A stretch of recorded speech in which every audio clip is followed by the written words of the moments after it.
Olá, boas-vindas à nossa exploração de hoje. Pensemos por um instante em uma daquelas certezas que a gente costuma carregar a vida toda. A ideia de que o sexo biológico é um fato inquestionável, um pacote fechado e entregue puramente pela natureza. Mas será que é isso mesmo? Será que a linha que separa o que é natural do que é artificial é tão rígida assim? Ou será que os nossos próprios filtros culturais acabam embaçando essa visão? É exatamente por aí que a gente vai caminhar hoje.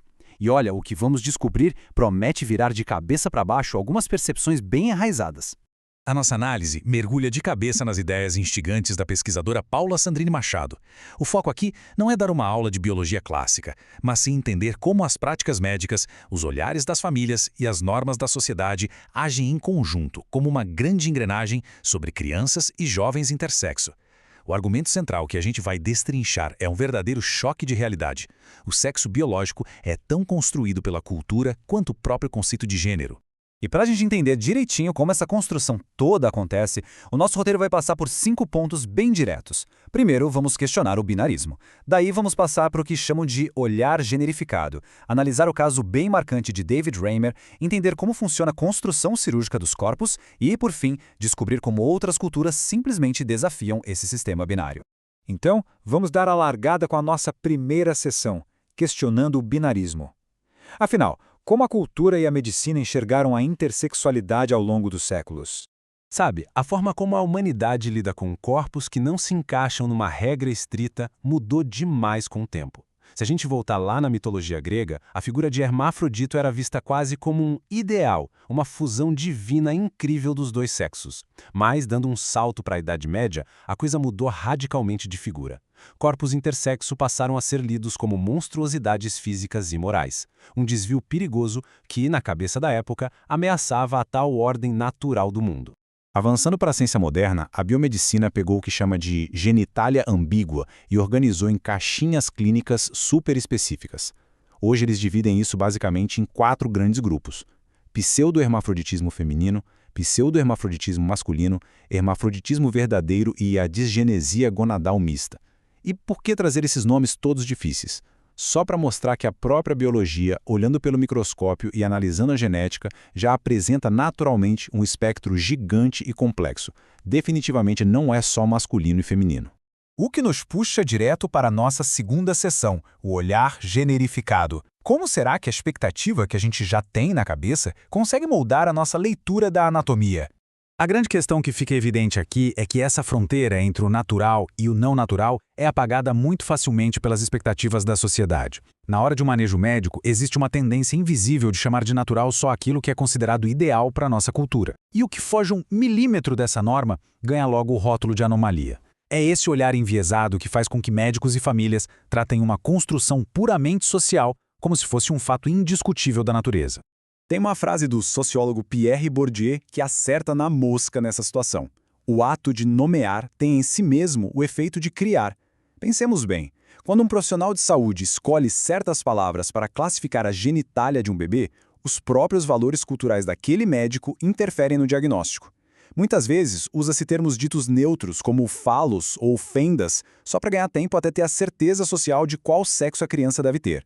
Ou seja, nomear a anatomia é, na prática, criar a realidade que vai definir a vida daquela pessoa.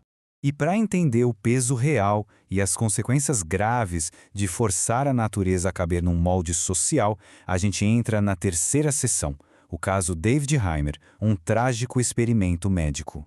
A história de David Reimer é um daqueles marcos sombrios na história da medicina. Tudo começou na infância, quando ele ainda era bebê. Depois de uma complicação grave numa circuncisão, o sexologista John Morney assumiu o caso e ditou uma redesignação sexual para a criança. A teoria dele era que a identidade sexual dependia 100% de como a criança era criada e 0 da biologia. A partir daí, a vida do David virou uma sucessão de cirurgias exaustivas para tentar adequar o corpo dele a um gênero que simplesmente não era o dele. Uma pressão terrível que culminou tragicamente no suicídio dele em 2004. Esse caso escancarou as falhas gritantes de um modelo médico rígido demais. Vários estudos apontam que esse tipo de intervenção precoce gera uma taxa enorme de insatisfação nos pacientes. Mas o detalhe mais chocante é que, mesmo depois de tragédias assim, a instituição médica dominante não parou para questionar o famoso sistema binário. O objetivo deles continuou não sendo aceitar a fluidez de um corpo, mas sim usar o bisturi para forçar a anatomia a ancorar perfeitamente a identidade que eles achavam mais conveniente. Tudo isso esbarra na nossa quarta seção, a construção cirúrgica. Essa verdadeira engenharia corporal para tentar forjar o chamado sexo verdadeiro. Olha só como a medicina estipula se uma cirurgia deu certo ou não. Para cirurgias no sexo designado como feminino, o padrão de sucesso foca em preservar terminações nervosas e reconstruir um canal que permita a penetração. Já para cirurgias masculinas, a prioridade máxima é garantir a capacidade de ereção, a possibilidade de penetrar e a habilidade de urinar de pé. Fica nítido que as decisões e as técnicas cirúrgicas são todas moldadas por uma expectativa de performance sexual estritamente heteronormativa. No fim das contas, a técnica é que constrói o sexo. E não pense que essa pressão acaba na alta do hospital. Ela vira um fardo invisível para o resto da vida. Meninas com certas condições intersexo, como a hiperplasia adrenal congênita, passam a ser vigiadas sob uma lupa. O olhar clínico fica caçando comportamentos ditos masculinos, registrando se a criança é agressiva ou até mesmo se gosta de jogar futebol. A aparência e o jeito de ser são amarrados com força a estereótipos muito velhos. O sucesso da medicina passa a ser medido por quão bem a pessoa atua naquele papel social. É aí que a gente entra num conceito central dessa análise: a reabilitação heteronormativa.